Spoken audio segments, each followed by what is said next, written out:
Hello friend, आप सभी का मेरे चैनल पर स्वागत है।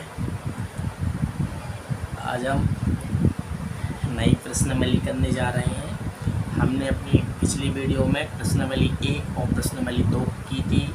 हम क्लास 11वीं की मैथ्स एनसीईआरटी बुक का सिलेबस हिंदी माध्यम में आप सभी को करवा रहे हैं।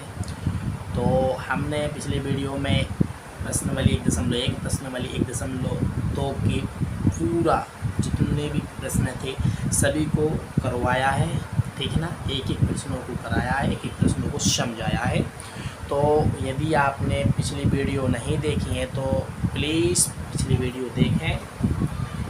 तो आज का हमारा विषय तो समुच्चय है, ठीक है ना। आज हम नई चीज़ सीखेंगे। मैंने आपको बताया था कि जैसे जैसे हम आगे बढ़ेंगे वैसे वैसे हम नई नई चीज़ों को सीखेंगे। मैं इन चीज़ों के लिए कोई अलग से वीडियो नहीं बनाऊंगा। आपको उसी प्रश्नावली, उसी अध्याय में, उसी एक्सरसाइज में मैं इन चीज़ों को बताऊंगा, ठीक है ना। तो हम देरी किए बिना वीडियो को प्रारंभ करते हैं। प्रश्न हमारा पहला है। प्रश्न 1 को ध्यान से पढ़िए। प्रश्न 1 है कि रिक्त स्थानों में प्रतीक चिन्हों की तरफ चिन्ह दिए हैं। चिन्ह जो प्रतीक हैं उनके चिन्हों के प्रतीक हैं ऐसा जो राइट साइड की तरह मुंह खुला है, जो हम बोल सकते हैं कि जिसका जो यू होता है, यू हमारा कैसा बनता है, ऐसा बनता है, ठीक है ना। ऊपर की ओर खाली मुंह रहता है, ठीक है ना। हमें राइट साइड की ओर खाली मुंह करना है, ठीक है ना। तो यह इस चिन्ह का मतलब होता है उपसमुच्चय। हम बात कर रहे हैं इस चिन्ह की और इस चिन्ह की। जल्दी से हम इस वीडियो में ही कंप्लीट करेंगे इन प्रश्नों को, ठीक है ना। तो आप समझिए, मैं समझाता हूँ आपके लिए। इस चिन्ह का मतलब होता है सबसेट। और इस चिन्ह का मतलब होता है डज नॉट सबसेट। अब सबसेट क्या है? हिंदी में सबसेट को हम बोलते हैं उपसमुच्चय। और यदि उपसमुच्चय है तो सबसेट इस प्रकार का चिन्ह का प्रयोग करेंगे। यदि सबसेट नहीं है तो हम इस चिन्ह का उपयोग करेंगे। हम यू बनाएंगे जिसका मुंह राइट साइड में, ठीक है ना, राइट साइड में करेंगे खुला वाला मुंह। और यदि सबसेट है तो इस चिन्ह का उपयोग करेंगे, ठीक है ना। और यदि सबसेट नहीं है तो इस चिन्ह को हम क्या करेंगे, इस चिन्ह को लिखेंगे ऐसा और इसको बीच में से काट देंगे। तो डज नॉट सबसेट।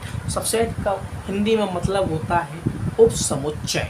हम किसकी बात कर रहे हैं? हमारा जो वो सब्जेक्ट है, आज का जो सब्जेक्ट है और जो हमारा चैप्टर 1 में पूरा सब्जेक्ट, हम किसके बारे में समुच्चय के बारे में बात कर रहे हैं। मेन सब्जेक्ट समुच्चय है, ठीक है ना। समुच्चय के बारे में बात की है। तो समुच्चय और उपसमुच्चय क्या होता है? समुच्चय हमने बता दिया है जो सुपरिभाषित हो, ठीक है ना। जो सुपरिभाषित हो उसे हम एक सेट में लिखते हैं, ठीक है ना। वो क्या होता है? समुच्चय होता है। ये बड़ा रूप होता है। और सबसेट क्या होता है? उपसमुच्चय, जो बड़ा रूप होता है। तो ये क्या होता है? छोटा रूप। इसी की तरह लिखता है, इसी जैसे इसको लिखते हैं मजली ब्रैकेट में लिखते हैं रोस्टर फॉर्म में, उसी प्रकार से उपसमुच्चय को भी हम रोस्टर फॉर्म में ही लिखते हैं मजली ब्रैकेट के अंदर। लेकिन ये बड़ा रूप होता है समुच्चय, ये छोटा रूप होता है, ठीक है ना। तो और एक बात बता दूं मैं आपको कि समुच्चय स्वयं का एक उपसमुच्चय भी होता है, स्वयं का उपसमुच्चय होता है, हम आपको बता दूं। और समुच्चय जो है ना, खुद का हमने बता दिया स्वयं का क्या होता है, उपसमुच्चय होता है। और फाई भी एक समुच्चय है। जो फाई है, जो फाई क्या है? खाली, एम्प्टी। हमने बताया फाई के बारे में बात करी थी ना। एम्प्टी सेट जो खाली सेट होता है ना, तो एम्प्टी सेट जो हम लिखते हैं ना, तो उसके लिए क्या है? उपसेट। फाइव ये एक उपसेट है। उपसेट किसका है? सेट का, समुच्चय का। फाइव ये क्या है? सेट है। तो हम कह सकते हैं जो हमारा सेट है, इससे कोई भी सेट हो, वर्ल्ड डिफाइन हो। मैंने आपको उदाहरण, बहुत से उदाहरण बताए हैं।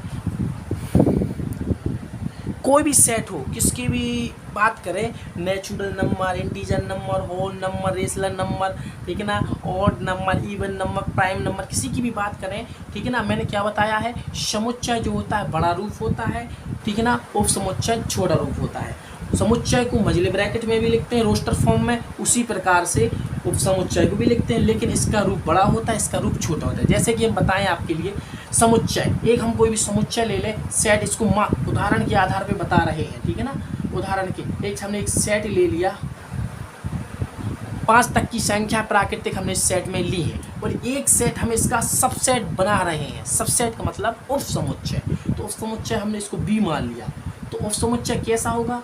2, 3 या 4। इस प्रकार से उप समुच्चय हो सकता है, या इस प्रकार से उप समुच्चय होता है, या इस प्रकार से उप समुच्चय हो सकता है, इस प्रकार से उप समुच्चय हो सकता है, इस प्रकार से उप समुच्चय हो सकता है, इस प्रकार से उप समुच्चय होता है, या इस प्रकार से उप समुच्चय हो सकता है। किसका उप समुच्चय बात कर रहे हैं? सेट का। सेट एक एक कितने उप समुच्चय हो सकते हैं? इस प्रकार से, इस प्रकार से, इस प्रकार से, ठीक है ना। इसको हम, इसका एक सूत्र होता है। सूत्र कैसा होता है? उप समुच्चय, किसी भी सेट का उप समुच्चय ज्ञात करने के लिए एक सूत्र होता है 2n, 2 के ऊपर n की घात। तो n क्या है? इसमें उपस्थित अवयवों की संख्या। तो 2, 1, 2, 3, 4, 5 अवयव, 5 की घात तो कितना? 32। इसका उत्तर कितना? 32। तो सेट ये कि कितने उप समुच्चय होंगे? 32 उप समुच्चय होंगे, ठीक है ना, 32। और एक उप समुच्चय मैंने बताया है, किसी भी सेट का एक उप समुच्चय क्या होता है? एक 5 उप समुच्चय होगा। 5 उप समुच्चय किसी भी सेट का होगा, ठीक है ना। तो सेट और उपसेट की हमने बात कर ली है ना। उपसेट का मतलब होता है कि जो उप समुच्चय में जो एलिमेंट हैं, वो सभी एलिमेंट कायम होना चाहिए, हमारे सेट में होना चाहिए। उसे हम क्या बोलते हैं?